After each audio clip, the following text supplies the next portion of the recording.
Hello everybody. तो मेरा नाम है संदीप, आप देख रहे हैं स्मार्ट स्टडी। आज हम बात करेंगे इंडिया चाइना बॉर्डर डिस्प्यूट 2020। ये अपने आप में एक चर्चित विषय है और इसको स्टार्ट करने से पहले हम बात करते हैं इसकी हिस्ट्री की, इसके बेस की। अगर मैं इंडिया चाइना बॉर्डर डिस्प्यूट की बात करूं तो उससे पहले आपको इंडिया चाइना सिविलाइजेशन को समझना भी बहुत ज़्यादा ज़रूरी है। हुआ क्या, जैसे कि आपको पता होगा कि इंडिया जो है वो सबसे ज़्यादा पुरानी ओल्ड सिविलाइजेशनों में से भी एक सिविलाइजेशन है, जैसे कि इंडस वैली सिविलाइजेशन। उसी के कंटेम्पररी हमें देखने को मिलता है चाइनीज सिविलाइजेशंस, तो ये उतनी ओल्ड है। फिर मैं बात करूं धीरे धीरे किस तरीके से, अगर एंशिएंट पीरियड की बात करूं तो यहाँ पर हमें चाइना का जो प्रतिनिधित्व है, जो चाइना की मोनोपोली है बिजनेस पे, ट्रेड पे, वो देखने को मिलती है।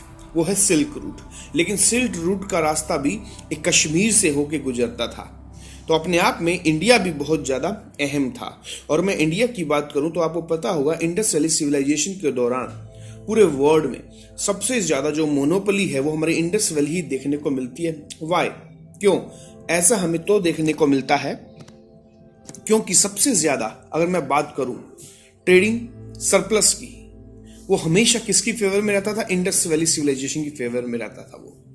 तो आपको अपने आप देखने को मिलेगा हम हमेशा प्रॉफिट में ही रहा करते। तो इसके बाद जो हमें चीज देखने को मिली धीरे धीरे सिल्क रूट, अगर मैं एंशिएंट पीरियड की बात करूं फिर सिल्क रूट, और वहां पर चाइना जो है वो आगे चलना स्टार्ट हुआ। लेकिन इंडिया भी वहां पर पीछे हमें देखने को नहीं मिलता। क्यों? क्योंकि यहां पर हमें देखने को मिलता है इंडियन ओशन। पूरे वर्ल्ड में एक ऐसी कंट्री जिसके नाम के ऊपर किसी ओशन का नाम पड़ा, वो है इंडियन ओशन। वाई? इसकी जो सबसे बड़ी बात है, इसकी हमें जो उपयोगिता देखने को मिलती है वो इसकी देखने को मिलती है ट्रेडिंग के ऊपर। तो ट्रेडिंग की वजह से ही इंडियन ओशन में इतनी ट्रेडिंग होती थी कि इस वजह से ही इंडिया में, अगर मैं बात करूं, यहां पर इंडियन ओशन का नाम इंडिया की वजह से हुआ। तो यहां पर हमें ट्रेडिंग का पहलू देखने को मिलता है उस पीरियड में भी, जब हम चाइना के शुरू से ही हम कहें तो प्रतिद्वंदी बनना शुरू हो गए थे। तो ये बात चलती है एंशिएंट पीरियड की। एंशिएंट पीरियड से होते होते अब हम चलते हैं हमारे कहां पर? मिडिएवल वाले पीरियड में। मिडिल वाले पीरियड में बात करूं तो वहां पर ब्रिटिशर भी आए, यहां भी आए, और दोनों तरफ से गुलाम बनाए गई दोनों कंट्रियां। लेकिन धीरे धीरे जो हमें चीज देखने को मिली, वो चीज क्या देखने को मिली? उसके बाद हमें पॉइंट जो देखने को मिला कि धीरे धीरे जब चाइना और इंडिया दोनों आसपास ही आजाद हुए। लेकिन अगर मैं बात करूं सबसे बड़ी बात चाइना की, तो चाइना ने जो चीज 1970 में अडॉप्ट की, 1970 के आसपास अडॉप्ट की, मिक्स इकोनॉमी, वहीं जो इंडिया है, पहले यहाँ पर समाजवाद चल रहा था, नेहरू की देन। मतलब इसका मतलब है गवर्नमेंट जो प्रोसीजर है, जो गवर्नमेंट ऑर्गेनाइजेशन है, उनके ऊपर ज्यादा काम होता था। प्राइवेटाइजेशन, अगर मैं बात करूं प्राइवेटाइजेशन, इस पर काम कम होता था, ठीक है। पर 1990 के आसपास हर चीज के अंदर हमें ये चीज देखने को मिली, बराबर इक्वालिटी देखने को मिली, और धीरे धीरे जो कंपनियों का प्राइवेटाइजेशन है इसको प्रायोरिटी दी जाने लगी। और 1990 की ये बात हुई, मतलब हम 20 साल से पीछे हुए, जिस वजह से क्या हुआ, चाइना हमसे आगे जाना शुरू होता चला गया। 20 साल वो हमसे आगे आया।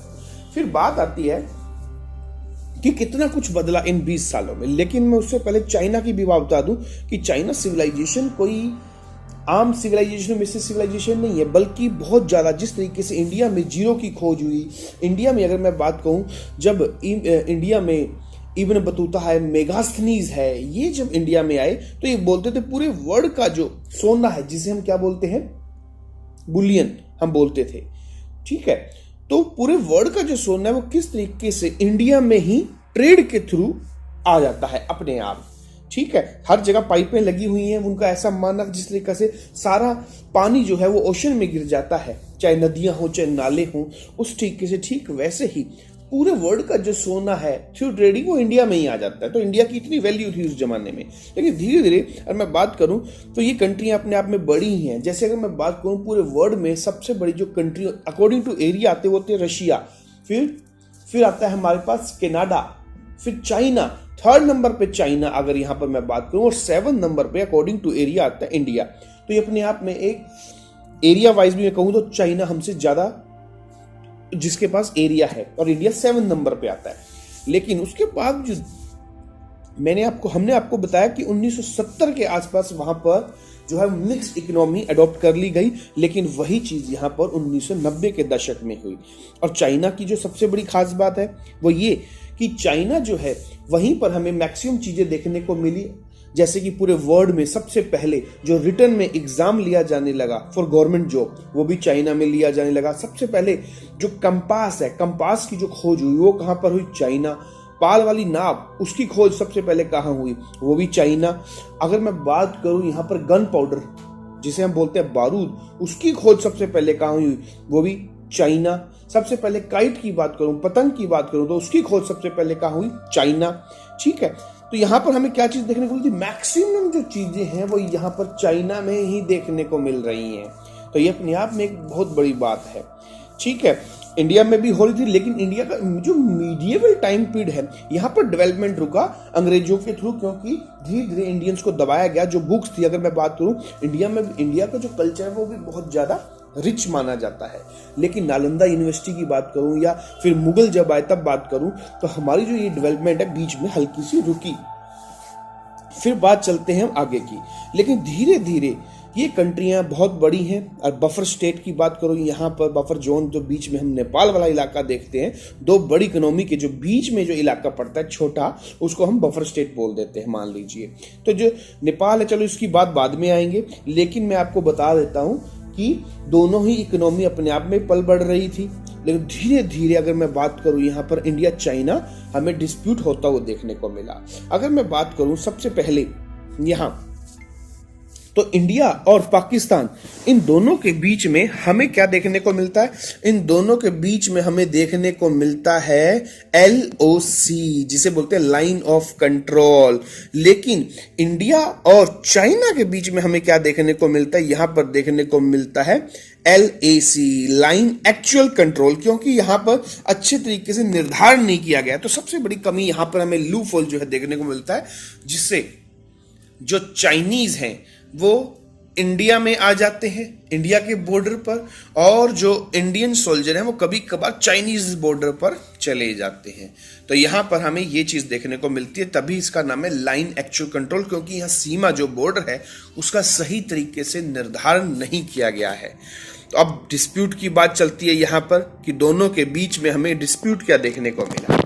ये डिस्प्यूट हमें ये देखने को मिला कि कुछ टाइम पहले यहां पर हमें जो ये लेक है, पेंगोंग त्सो लेक, ये लेक जो है यहां पर जो चाइनीज है उनकी गतिविधियां देखने को मिली। इनके जो सोल्जर है वो काफी अंदर तक आ गए, और अब यहां पर दिक्कत क्या आई? तो जिससे जो इंडियन सोल्जर हैं उन्होंने अपने जो अधिकारी है उनको बताया। फिर इस मामले को देखते हुए यहां पर इंडियन सोल्जर भी जाने लगे, इसकी वजह से रशाकशी बढ़ने लगी। अब बात आई कि यहां पर आए तो आए क्यों, क्या रीजन था कि वो इस लेक के आसपास आए? बच्चों, ये वही लेक है जो हमें 3 इडियट में देखने को मिली थी, जो जिसमें आमिर खान वाला सीन आता है। तो ये बिल्कुल लास्ट सीन है, ये वही लेक है जिसके आसपास, लेकिन काफी किलोमीटर लंबी है ये। तो ये जो इंडिया में जो एरिया आता है उसके अंदर हमें ये चीज देखने को मिली। अब बात आती है यहाँ पे हुआ तो हुआ क्या। मैं यहाँ पर बात करता हूँ गलवान वैली की। यहाँ पर जब ब्रिज बनना स्टार्ट हुआ तब हमें यहाँ पर, हाँ जी, जो ये गलवान वैली है यहां पर हमें क्या देखने को मिला कि इंडियन गवर्नमेंट ने यहां पर ब्रिज बनाना स्टार्ट किया। बस यहीं से जड़ स्टार्ट हुई गलवान वैली के ब्रिज से, जब चाइना जो है उसने अपने सोल्जर यहां पर भेजने स्टार्ट किए। तो आइए सबसे पहले मैं चलता हूं आपको लेकर गलवान वैली, इसकी हिस्ट्री पर, आखिर गलवान वैली का नाम गलवान भी कैसे पड़ा। तो यहां पर हम बात करते हैं, सबसे पहले ये बात है गुलाम रसूल गलवान की। जी हाँ, गुलाम रसूल गलवान, यह वही व्यक्ति है जिसने भारत चीन स्टैंड अप की साइट गैलवन नदी का नाम लिया था। बिल्कुल इसी ने ही सबसे पहले, इसी के ऊपर जो ये देखिए इसका नाम है गुलवान रसूल गलवान, इसी के नाम पर इस वैली का नाम गलवान पड़ा। अब बात चलती कि 19वीं सेंचुरी की बात है ये। जब नदियों का जो नामकरण है उनके खोजकर्ताओं के नाम पर ही रखा जाता था। तो ये जो वैली है ये किसने खोजी थी? गुलाम रसूल गलवान ने। उसी के नाम पर इसका नाम पड़ा गलवान वैली। अब हम चलते हैं इसके बाद की स्टोरी पर। हाँ जी, यहाँ पर हमें जो चीज देखने को मिली वो ये कि 1 महीने से भी ज्यादा समय से जो लद्दाख सीमा है पर विवाद चल रहा है। पेंगोंग लेक, जो कि मैंने आपको अभी मैप में दिखाई, जो पेंगोंग लेक है, देखिए ये वाली पेंगोंग लेक, जो पेंगोंग लेक है, गलवान घाटी और हॉट स्प्रिंग सहित अन्य क्षेत्रों में चीनी सैनिकों के दाखिल होने से यह विवाद पैदा हुआ। भारत की सीमा में बनी 255 किलोमीटर लंबी दारबुक शोक दौलत बेग ओल्डी, जिसे हम बोलते हैं DSDBO, ऑल वेदर रोड को लेकर भी चीन विरोध जता रहा है, जो कि हमने इंडिया ने बनाना शुरू किया। रणनीतिक रूप से भारत के लिए यह रोड काफी महत्वपूर्ण है। अब ये जो रोड है वो बहुत ज्यादा इंपॉर्टेंट रोड है अगर मैं इसकी बात करूं। क्यों? क्योंकि यह लेह को दौलत बेग ओल्डी से जोड़ता है। ये जो है रोड वो जोड़ता है इसको यहाँ पर, और यह रोड इंडियन मिलिट्री को तिब्बत जिंगजेन हाईवे के एक सेक्शन तक भी पहुंच प्रदान करता है, और जो अक्साई चीन से होकर गुजरता है। जी हाँ, ये है अक्साई चीन वाला एरिया, ये देख सकते हैं आप यहाँ पर। तो अक्साई चीन तक भी जाता है ये एरिया, और ऐसे में आज हम आपको बताने जा रहे हैं इस रोड से जुड़ी वो सभी महत्वपूर्ण बातें जो आपके जानने लायक हैं। चीनी घुसपैठ, अगर मैं बात करूं यहाँ पर, चीनी घुसपैठ DSDBO रोड के लिए सीधा खतरा। जी हाँ, भारत के Darbuk Shyok Daulat Beg Oldi all weather road का निर्माण हमारे किसने किया? BRO ने किया है। BRO की फुल फॉर्म है बॉर्डर रोड ऑर्गेनाइजेशन। जो भी बॉर्डर के ऊपर रोड बनते हैं इंटरनेशनल कंट्रियों के साथ, जो हमारे बॉर्डर हैं उन पर BRO ही काम करता है। BRO को इस सड़क के निर्माण में लगभग 2 दशक लग गए, 20 साल के आसपास। BRO सेना की वो विंग है जो बॉर्डर पर सड़कों का निर्माण करती है। अब मैं बताता हूं, ये जो लंबा रोड है 255 kilometre long दारबुक Shyok Daulat Beg Oldi road, ये LAC, जिसे मैंने आपको बताया, जो LAC है लाइन एक्चुअल कंट्रोल के पैरेलल लगभग 13,000 फुट से 16,000 फुट की ऊंचाई पर बनी हुई है। गलवान घाटी क्षेत्र में चीनी घुसपैठ DSDBO रोड के लिए सीधा खतरा है। ऐसा इसलिए क्योंकि गलवान वैली में इस रोड के करीब पहाड़ियों की ऊंचाई पर चीनी सैनिकों की मौजूदगी देखी गई। तो ये चीज हमें यहां पर देखने को मिली, और चीनी सैनिक यहां से कभी भी DSDBO रोड को ब्लॉक कर सकते हैं। तो यहां से स्टार्ट हुई घुसपैठ। अगर मैं बात करूं, अब बात आ रही है जो चाइना है वो इसके पीछे अपना रोष क्यों व्यक्त कर रहा है, क्या रीजन है इसके पीछे? तो हम इस पर बताते हैं आपको। दौलत बेग ओल्डी में दुनिया की सबसे ऊंची हवाई पट्टी है, और ये हवाई पट्टी भारतीय सशस्त्र बलों को इस क्षेत्र में तोपखाने, बंदूकों सहित अन्य हथियारों को तेजी से ट्रांसपोर्ट करने में सक्षम बनाती है। इससे जो इंडियन मिलिट्री है वो और ज्यादा एक्टिव नजर आती है। इस वजह से यहाँ पर तो DSDBO रोड के जरिए आसानी से पहुंचा जा सकता है। इसीलिए भी चाइना इस रोड को लेकर अपना विरोध जता रहा है। तो यहाँ पर हमें ये चीज देखने को मिली। अगर मैं इस हवाई पट्टी की बात करूं तो ये 1962 के युद्ध के दौरान हमें ये बनाया गया था, ये हवाई पट्टी, और 1965 टू 2008 तक ये बंद भी रही, और 2008 में जाकर यहां पर AN-32 में लैंडिंग कराई गई, जो एयरफोर्स का एक क्या है विमान है।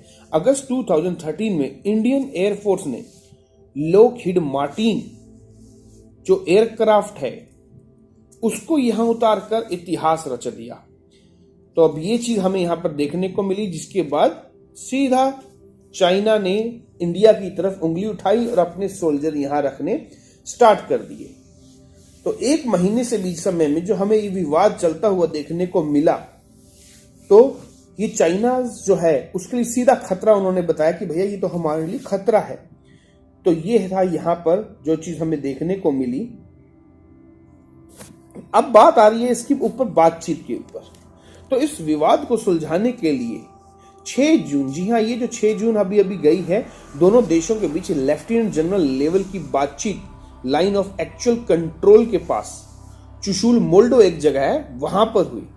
भारतीय सेना के officer lieutenant general Harinder Singh, यही हैं जो लेफ्टिनेंट जनरल है जिनकी अगुवाई में ये मीटिंग हुई, भारतीय ओर से बैठक की अगुवाई की, जबकि चीन की तरफ से मेजर जनरल लियू लीन के नेतृत्व किया। मतलब यहां से जनरल हरिंदर सिंह थे और चाइना की तरफ से जो मेजर जनरल है लियू लीन थे।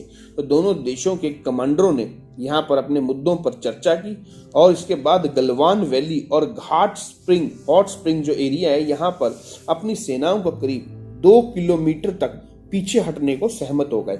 अब जो जवान है वो चाइना के 2 किलोमीटर तक पीछे जा चुके हैं। तो यहाँ पर हमारी बहुत बड़ी कूटनीतिक जीत मानी जा रही है, क्योंकि यहाँ पर हमें सिक्किम वाला अगर मैं बात करूं या अरुणाचल वाला जो है वो केस यहाँ पर देखने को नहीं मिला।